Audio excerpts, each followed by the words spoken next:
विद्यार्थी मित्रांनो, मागील वर्षी आपण प्राचीन भारताच्या इतिहासाचा कालखंड अभ्यासलेला आहे. यावर्षी आपण 7वीत आहात आणि 7वीमध्ये मध्ययुगीन कालखंड आपला अभ्यास करायचा आहे. बघा, इतिहासाचे कोणताही इतिहास जर बघितला आपण, तर इतिहासाचे 3 कालखंड पडलेले होते. यामध्ये होता प्राचीन कालखंड, मध्ययुगीन आणि आधुनिक भारताचा इतिहास. तर हा जो 7वीचा इतिहास आहे तुमचा, तो मध्ययुगीन भारताच्या इतिहासाचा कालखंड आहे. यामध्ये आपण वेगवेगळे भाग शिकणार आहोत आणि यावर्षीचा जो इतिहास आहे तुमचा, हा विशेषतः मराठी भाषा किंवा महाराष्ट्र या प्रदेशावर आधारित शिवकालीन महाराष्ट्राचा इतिहास आहे. जर आपण इतिहासाची व्याख्या पाहिली तर इतिहास हा शब्द कसा बनला आहे बघा. इति अधिक ह अधिक आस अशा या 2-3 शब्दांपासून हा तयार झालेला आहे. या शब्दांचा अर्थ असा होतो असे घडले. इतिहास याचा अर्थ काय होतो? असे घडले, म्हणजेच पूर्वीच्या काळात, भूतकाळात काय घडले याचा तो अर्थ होतो. आता इतिहासाची व्याख्या जी आहे ती तुम्हाला माहितीच आहे, मागच्या वर्षी मी शिकवलेली होती. तर भूतकाळात घडलेल्या घटनांची कालक्रमानुसार शास्त्रशुद्ध आणि पद्धतशीर दिलेली माहिती म्हणजेच इतिहास. जनरली इतिहास हा भूतकाळात घडलेल्या घटनांवरच आधारित असतो आणि त्याची शास्त्रशुद्ध कालक्रमानुसार लावलेली माहिती असते आणि ती पण पद्धतशीर आणि ठोस पुराव्यांनीशी तयार केलेली असते. हा जो मध्ययुगीन भारताचा इतिहास आपल्याला अभ्यासायचा आहे यावर्षी, हा मध्ययुगीन भारताचा इतिहास ढोबळमानाने इसवी सनाच्या 9व्या शतकापासून म्हणजेच 900 ते 18व्या शतकापर्यंतचा कालखंड आहे आणि 18व्या शतकानंतरचा आधुनिक भारताचा इतिहास आपल्याला अभ्यासायचा आहे. इतिहासाचे 4 आधारस्तंभ तुम्हाला मागच्या वर्षीच झालेले आहेत. तर व्यक्ती, समाज, स्थळ आणि काळ हे 4 घटक इतिहासाच्या दृष्टीने अत्यंत महत्त्वाचे असतात. व्यक्ती म्हणजेच जो इतिहास लिहिलेला आहे तो कोणावर आधारित आहे. समाज म्हणजेच त्या काळातली संस्कृती आणि समाज. स्थळ म्हणजे ठिकाण, इतिहास कुठे घडला, आणि काळ म्हणजेच इसवी सन किंवा कोणत्या कालखंडात तो घडला. या दृष्टीने इतिहासाचे हे 4 घटक जे आहेत ते अत्यंत महत्त्वाचे आहे. हे लक्षात ठेवा. यावर एका वाक्यात उत्तरेसुद्धा विचारले जातात. इतिहास हा विश्वसनीय पुराव्यांवर आधारित असावा लागतो. म्हणजेच कोणी काही सांगितलं आणि ते भाकड कथा किंवा मौखिक सांगण्याने त्यावर इतिहास हा विश्वास ठेवत नाही. तर पुरावे काहीतरी असावे लागतात, ठोस पुरावे असावे लागतात, तेव्हाच तो इतिहास मानला जातो. विश्वसनीय पुरावे काहीतरी त्याला प्रतीक किंवा पुरावा लागतो, तेव्हाच तो इतिहास खरा घडलेला आहे असं सिद्ध होतं. आता या प्रकरणामध्ये आपल्याला प्रकरणाचं नावच आहे इतिहासाची साधने. मागच्या वर्षीसुद्धा इतिहासाची साधनेला आपण सुरुवात केली होती. म्हणजेच इतिहास हा सिद्ध होण्यासाठी काही साधनं असतात, काही घटक असतात, त्यानुसार तो इतिहास खरोखर घडला आहे हे आपल्याला समजतं. आता इतिहासाची जर साधने घेतली तर ती 3 प्रमुख साधने इतिहासाची आहेत. यातलं पहिलं साधन आहे भौतिक साधन, दुसरं लिखित साधन आणि तिसरं मौखिक साधन. यावर सुद्धा प्रश्नोत्तरं विचारले जातात. इतिहासाची साधने किती व कोणती? तर भौतिक साधन, भौतिक म्हणजे जे दृश्य स्वरूपात तुम्हाला दिसतंय डोळ्यांनी, त्याला भौतिक साधन म्हणतात. उदाहरणार्थ बघा, हा जो तक्ता दिसतोय तुम्हाला बघा, एक दिसतोय ना गोल राऊंड, आणि त्याचे घटक दिले किल्ले, स्मारक, इमारती, लेणी, शिलालेख, नाणी आणि ताम्रपट. म्हणजेच ताम्रपट हे आपल्याला स्पष्ट डोळ्यांसमोर दिसतं, त्यावरून आपल्याला इतिहास वाचता येतो आणि तो कालखंड समजतो, कोणाबद्दलचा इतिहास आहे हे कळतं. किल्ले, आपण शिवरायांचे किल्ले बघितलेले आहेत आणि पुढे त्या अभ्यास करायचेही आपल्याला. या किल्ल्यांना भेटी दिल्या की त्या काळातला कालखंड समजतो, संस्कृती समजते, इतिहास कळतो. म्हणजे तो सुद्धा भौतिक साधन आहे, दृश्य स्वरूपात साधन आहे ते. स्मारके असतात काही काही ऐतिहासिक पुरुषांची. इमारती, त्यांचे राजवाडे किंवा त्यांची मंदिरं, लेण्या.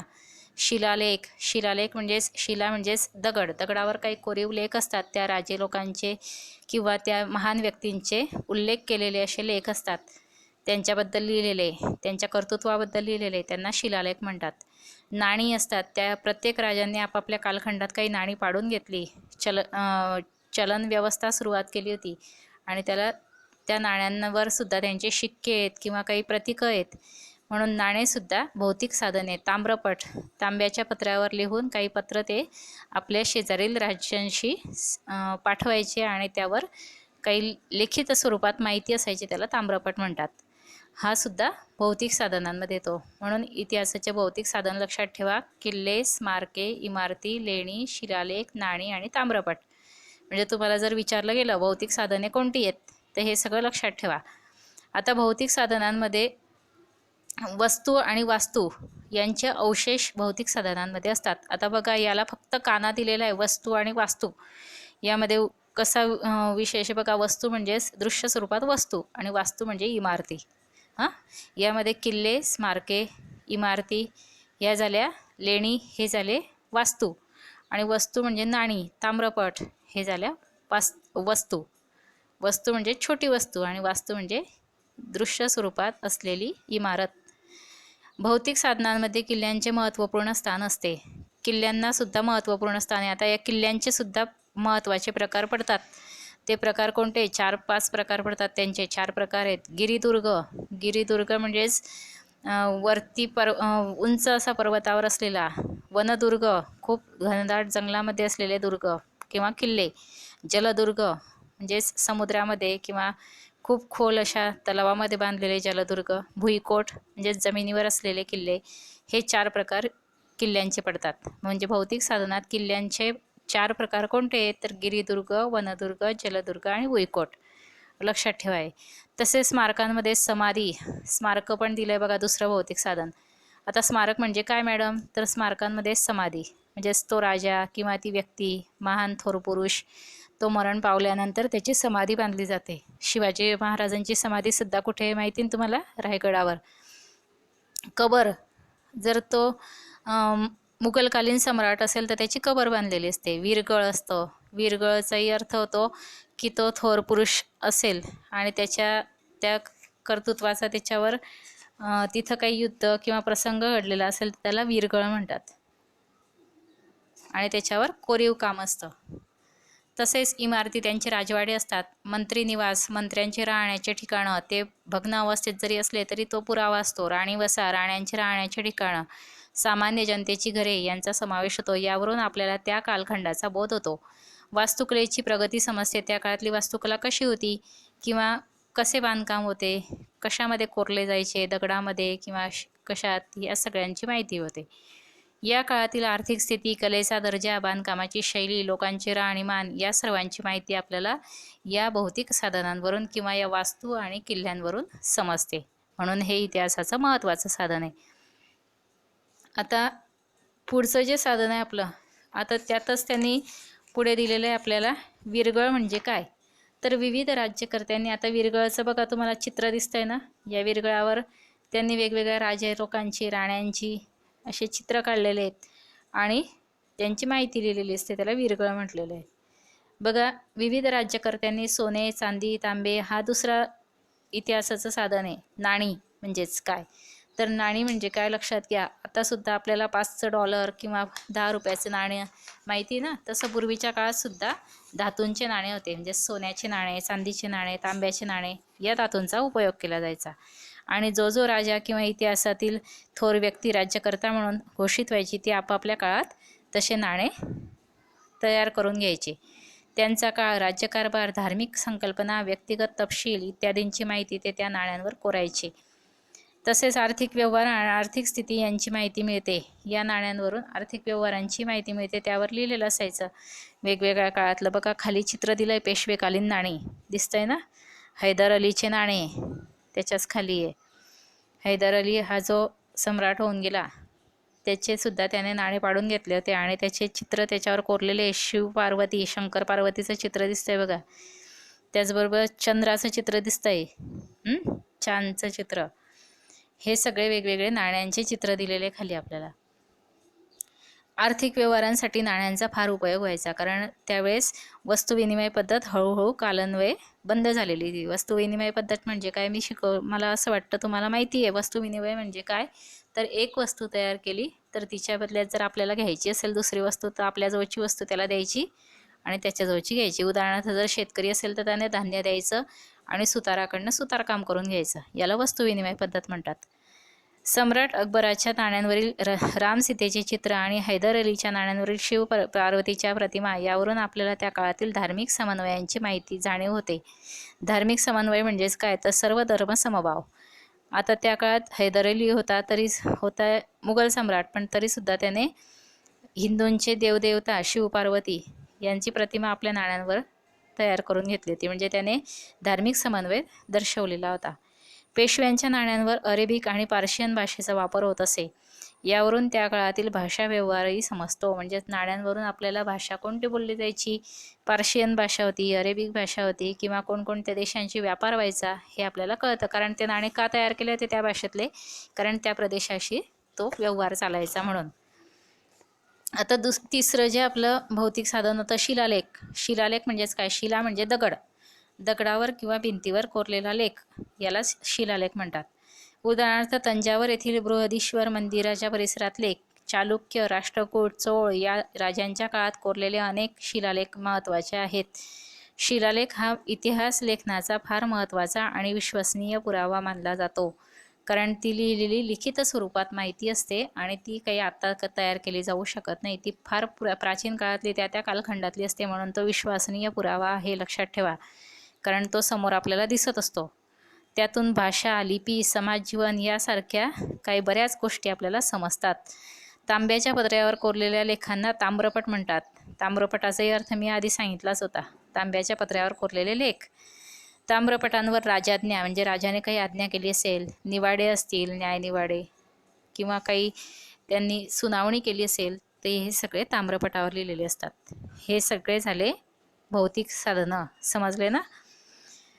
आता या भौतिक साधनांमध्ये त्यांनी आणखी काही उदाहरणं दिले, तुम्हाला माहीत आहे का मध्ये बघा. चैत्य, विहार, मंदिरे, चर्च, मशिदी, अग्यारी, दर्गे, मकबरे, गुरुद्वारा, छत्री, शिल्प, विहिरी, बारवा, मिनार, गावकूस, वेशी, शस्त्रे, भांडी, दागिने, कपडे, कलाकुसरीच्या वस्तू, खेळणी, अवजारे, वाद्ये हे सर्वसुद्धा भौतिक साधनांमध्ये येतात.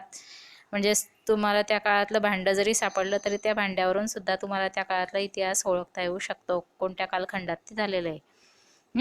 दागिने असले त्या काळातले तरी ते जरी तुम्हाला जमिनीत पुरलेले सापडले, आढळले, तर त्यावरूनही आपल्याला कळतं की तो कोणत्या कालखंडातला आहे, कोणत्या राजाच्या कालखंडातला आहे, हे आपल्याला अगदी सिद्ध होऊ शकतं. यांचाही समावेश भौतिक साधनात होतो. दुसरं जे साधन आहे ते लिखित साधन. लिखित साधनाचाही तक्ता खाली दिला आहे बघा. लिखित साधन म्हणजेच काय, लेखी स्वरूपात असलेलं. लिखित म्हणजे लेखी. या काळातील भाषा कोणकोणत्या होत्या, तर देवनागरी, अरेबियन, पार्शियन, मोडी इत्यादी लिपींची वळणे, विविध भाषांची रूपे, भुर्जपत्रे, पोथ्या, ग्रंथ, फरमाने, चरित्रे, चित्रे यावरून आपल्याला मध्ययुगातील महत्त्वाच्या ऐतिहासिक घटनांची माहिती मिळते. आपण जुन्या पुरातन पोथ्या वाचतो, रामायण, महाभारत, किंवा काही फरमाने असतील ते वाचतो, चित्र बघतो फार पूर्वीच्या काळातल्या पोथ्यांमधले, तर यांच्यावर काही लिहिलेलं असतं. हे सगळे मोडी लिपीत आहे, काही देवनागरी लिपीत आहे. या सगळ्या लिपींचे वळणं आपल्याला कळतात आणि त्या काळाचा काळखंड कळतो, ऐतिहासिक माहिती मिळते. हे झालं लिखित साधन. आणि जरी आपण ते ऐतिहासिक साधन म्हणजे लिखित वाचलं तर त्या काळातल्या थोर महान व्यक्तींची किंवा राजे रजवाड्यांची संस्कृतीची ओळख होते आणि आपल्याला त्या काळात काय होतं, कशी संस्कृती होती, पोशाख कसा होता, खाणपिण्याच्या रीती कशा होत्या, दळणवळण कसं होतं, या सगळ्यांची माहिती आपल्याला नुसतं वाचलं तरी सुद्धा कळू शकतं. उदाहरणार्थ रामायण जर वाचलं तर त्या काळातल्या घटना आपल्याला कळतात, संस्कृती कळते, आणि मग आपण त्या पद्धतीने आपली संस्कृतीसुद्धा बदलवत असतो राहण्याची. लक्षात येतंय? हां. तसंच खाण्यापिण्याचे पदार्थ, लोकजीवन, वेशभूषा, ते लोक काय खायचे, कसे राहत होते, वेशभूषा कशी घालायची, आचारविचार, त्यांचे विचार कसे शुद्ध होते, संकल्पना कशा होत्या, सण समारंभ कोणकोणते साजरे करायचे, या सगळ्यांची माहिती आपल्याला लिखित साधनामधून सुद्धा कळू शकते. जरी तुम्ही पुरातन ग्रंथ वाचला तर त्यावरून तुम्हाला ही सगळी माहिती मिळू शकते की अरे, आपल्याला त्या काळामध्ये असे असे लोक राहत होते, असं त्यांचे विचार होते, कसे विचार होते, कशी वेशभूषा होती, हे सगळं आपल्याला कळू शकतं. या सर्व साहित्याला इतिहासाची लिखित साधने म्हणतात. म्हणजेच इतिहासाचं दुसरं साधन कोणतंही लक्षात आलं, लिखित साधन. आता लिखित साधनांचे प्रकार दिले त्यांनी. कशाला लिखित साधन म्हणायचं, तर दरबारातील कामकाजाची कागदपत्र, वंशावळी, शकावली, वंशावळी लिहिलेली असायची पुरोहितांजवळ. त्या राजे लोकांचे राजकीय पुरोहित असायचे आणि त्यांच्याजवळ सगळी वंशावळी असायची. त्याचे वडील, त्याच्या वडिलांचे वडील, आजोबांचे वडील, अशी सगळी वंशावळी असायची. पत्रव्यवहार किंवा खलिते, कोणाकोणाला पत्रे लिहिलेली, राजकीय पत्रे किंवा न्यायनिवाडे या सगळ्यांचे लिखित स्वरूपात माहिती असायची. ग्रंथ, चरित्र, परदेशी प्रवाशांची प्रवास वर्णने, परदेशी प्रवासी काही वेळेस भेटी द्यायला यायचे, म्हणजेच पायी प्रवास करायचे तीर्थयात्रा म्हणून वगैरे, तर त्या प्रवास वर्णनं ते जाताना किंवा आपल्यासोबत लिहित राहायचे की त्यांनी कोणकोणत्या प्रदेशाला भेट दिली. त्यांच्याजवळ ते लेखी साधन असायचं आणि नंतर ते आढळायचं. बखरी, तवारीख, बखर म्हणजेच काय, तर त्या राजाच्या पराक्रमाचं वर्णन केलेलं असायचं. त्याच्या जन्मकाळापासून तर त्याच्या पूर्ण युद्धकालापर्यंत, त्याच्या मृत्यूपर्यंत सगळं लिहिलेलं असायचं, त्याला बखर म्हणतात. तवारीख, तवारीख म्हणजेच तारीख, घटनाक्रम लिहिलेला असायचा. हे झालं लिखित साधन. हे सगळे लिखित साधनांचे उदाहरणं आहे. यावरही प्रश्न विचारले जाऊ शकतात. लिखित साधनांचे उदाहरणं द्या. तर लक्षात ठेवा हा चार्ट किंवा पाठच करून टाका घरी. आता तुम्ही होमवर्क म्हणून हा चार्ट काढा भौतिक साधनांचा, लिखित साधनांचा, आणि मग प्रश्नोत्तरं सोडवायचे. कळलं इथपर्यंत? या काळात परकीय प्रवासी भारतात आले, हे मी आत्ताच सांगितलं. या प्रवाशांनी प्रवास वर्णनं लिहून ठेवली. या प्रवास वर्णनांची किंवा या प्रवाशांची नावं मी सांगते. अल्बेरुनी, इन बतुता, निकोलस मनुची यांचा समावेश होतो. बाबराचे चरित्र, कवी परमानंद यांनी संस्कृत भाषेत लिहिलेले श्री शिवभारत हे शिवचरित्र, तसेच विविध राज्यकर्त्यांची चरित्रे व पत्रव्यवहार यावरून आपल्याला त्यांची धोरणे, प्रशासकीय व्यवस्था, राजकीय संबंध यांची उकल ते जर वाचलं आपण मन लावून तर आपल्याला ते सगळं कळू शकतं. तवारीख म्हणजेच काय? तवारीख म्हणजेच तारीख किंवा घटनाक्रम. हे सुद्धा पाठ करून टाका. तवारीख म्हणजेच तारीख. अल्बेरुनी, झियाउद्दीन बर्नी, मौलाना अहमद, याह्या बिन अहमद, मिर्झा हैदर, भीमसेन सक्सेना आदींनी लिहिलेल्या तवारीखा उपलब्ध आहेत. घटनाक्रम लिहिलेला असायचा. या तारखेला काय घडलं किंवा इसवी सन इतक्यामध्ये कोणती घटना घडली, कोणतं युद्ध घडलं, कोणता राजा होता, ही सगळे लिहिलेलं असतं. त्याला तवारीख म्हणतात. बखर हा शब्द खबर या शब्दावरून आलेला आहे. बघा, बखर हा पण नवीन शब्द आहे की मॅडम बखर म्हणजे काय, तर बखरचा जर उलटा अर्थ केला तर तुम्ही काय होईल? खबर. खबर म्हणजे काय? बातमी. बखर हा महाराष्ट्रात निर्माण झालेला इतिहास लेखनाचा एक प्रकार आहे. बखरीतून तत्कालीन राजकीय घडामोडी, भाषा व्यवहार, सांस्कृतिक जीवन, सामाजिक परिस्थिती इत्यादी बाबी आपल्याला कळायला मदत होतात. मराठी भाषेत अनेक बखरी घडून गेल्यानंतर अनेक वर्षांनी लिहिलेल्या असल्याने त्यात अनेकदा एकीव माहितीवर भर दिल्याचेही आढळते. महिकावतीची बखर, सभासद बखर, 91 कलमी बखर हे उदाहरणं आहे त्याचे बखरीचे. चिटणीसाची बखर, भाऊसाहेबाची बखर, खरड्याची लढाईची बखर या काही बखरी आहेत. या बखरींमध्ये वर्णन असायचे ते सगळे. Robert arm, M.C. स्प्रेंगल आणि ग्रँड डफ या समकालीन पाश्चात्य इतिहासकारांनी अशा ग्रंथांचे महत्त्व यांचे ग्रंथसुद्धा महत्त्वाचे आहेत. त्याचबरोबर पोवाडे, आदिवासी गीतं हे सुद्धा असतात. तर ते मौखिक साधनांमध्ये त्यांचाही संग्रह करा असं आपल्याला सांगितलेलं आहे आणि त्यांचे सादरीकरण करा असं लेखकाने आपल्याला सांगितलेलं आहे. कारण तुम्ही विद्यार्थी आहे, तुमच्याजवळ हे सगळं संग्रह असायला हवं. तिसरं जे इतिहासाचं साधन आहे ते म्हणजे मौखिक साधन. आता मौखिकचा अर्थ काय होतो? मुख म्हणजे तोंड, तोंडाने एकमेकांना सांगितलेलं, ऐकलेलं याला मौखिक साधन म्हणतात. लोकपरंपरेत पिढ्यानपिढ्या संक्रमित होत राहिलेल्या जात्यावरील ओव्या. पूर्वी जातं असायचं, चक्की नव्हती, जात्यावर गाणे म्हणायच्या पूर्वीच्या बायका सकाळी, आणि त्या जात्यावरच्या गाण्यांमध्ये ते वेगवेगळ्या एखाद्या देवाबद्दल किंवा एखाद्या राजाबद्दल गाणं म्हणायच्या आणि त्या गाण्यामध्ये त्याचं वर्णन करायच्या. त्याला म्हणतात जात्यावरील ओव्या. लोकगीते, काही सण समारंभाला लोक गाणे म्हणायचे, त्याला लोकगीते. पोवाडे, पोवाडे म्हणजे एखाद्या राजाबद्दल माहिती सांगितली जायची त्यामध्ये गाण्याच्या स्वरूपात. कहाण्या, दंतकथा, दंतकथा म्हणजेच गोष्टी, छोट्या छोट्या गोष्टी ज्या एकाने दुसऱ्याला सांगितलेल्या आहे आणि त्यातून काहीतरी तुम्हाला मॉरल लेसन म्हणजेच नैतिक धडा शिकायला मिळतो. मिथके, यातून आपल्याला लोकजीवनाचे विविध पैलू समजतात. अशा प्रकारच्या साधनांना इतिहासाची मौखिक साधने असे म्हणतात. हे सगळे मौखिक साधने आहेत. पेपरमध्ये येतील साधनांचं वर्णन लक्षात ठेवायचं आहे.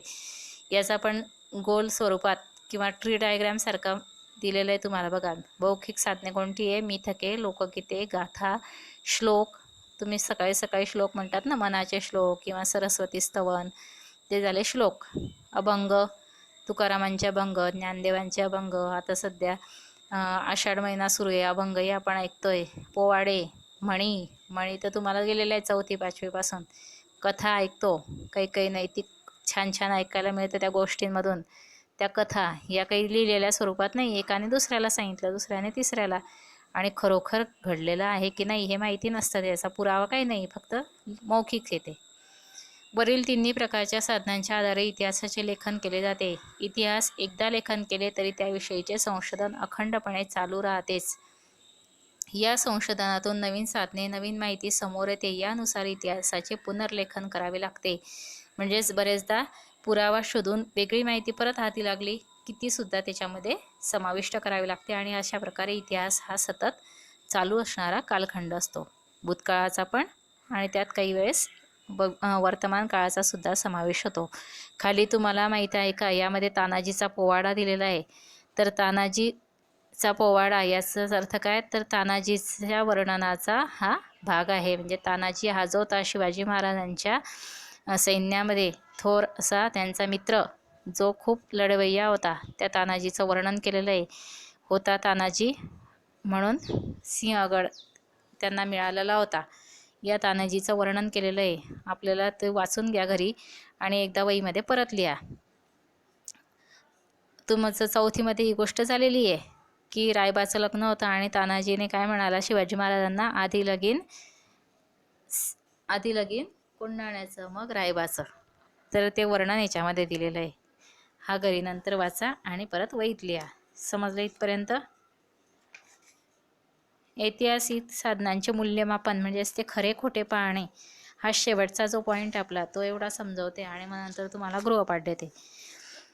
ही सर्व साधने वापरण्यापूर्वी काही काळजी घेणे आवश्यक असते. उदाहरणार्थ नाणे वगैरे यांच्यावर लगेच विश्वास न ठेवता तर त्यांची विश्वसनीयता तपासावी लागते.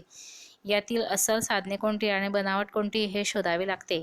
अंतर्गत प्रमाणे पाहून त्यांचा दर्जा ठरवावा लागतो. लेखकाचा खरे खोटेपणा, त्यांचे व्यक्तिगत हितसंबंध, काळ, राजकीय दबाव यांचाही अभ्यास करावा लागतो. उदाहरणार्थ जर घेतलं तर एखादी लेखक आपल्या मतानुसार आपल्याला आवडणाऱ्या राजाचं वर्णन कसं करतोय, खरं खोटं काय आहे, त्याचं काही स्वतःचे हितसंबंध आहे का, किंवा राजकीय दबाव, परिस्थितीनुसार एखाद्या राजकीय गटाने त्यांच्यावर दबाव आणला आहे का लिहिताना, हे सगळं बघावं लागतं. आणि मगच ती माहिती खरी की खोटी हे समजतं. यालाही महत्त्व आहे. लेखनातील अतिशयोक्ती, प्रतिमा, प्रतीके यांचाही वापर करावा लागतो. इतर समकालीन साधनांशी ती पडताळून पाहावी लागतात. आणि तेव्हाच अतिरंजित माहिती जास्त घेण्याची गरज नाही किंवा ती शक्यता नाकारता येत नाही. यामुळे त्यांचा वापर करताना तारतम्य बाळगावे लागते. सदैव चिकित्सा करूनच इतिहासाची साधने वापरणे किंवा ते योग्य आहे हे ठरवणे याची दक्षता घ्यावी लागते. म्हणूनच इतिहास लेखनात लेखकाचा निपक्षपातीपणा आणि तटस्थता फार महत्त्वाची असते. निपक्षपातीपणा म्हणजेच काय, तर हा माझाही नाही परकाही नाही, आणि ते समानता भावना ठेवणे यालाच निपक्षपातीपणा म्हणतात. हे लेखकाला ठेवावे लागते. समजलं इथपर्यंत? ठीक आहे, लक्षात घ्या. ते इतिहासाचे साधनांचे तिघही चार्ट तुम्ही आता वहीमध्ये लिहून टाकाल. आणि 2-3दा हा धडा परत परत वाचा, म्हणजे तुमच्या लक्षात येईल. आणि पाठ करायचे प्रश्नोत्तरं, इतिहासाची मौखिक साधने कोणती, लिखित कोणती, भौतिक कोणती, हे सगळं पाठांतर करा आणि ते लिहून दाखवा मला. ठीक आहे, बाय.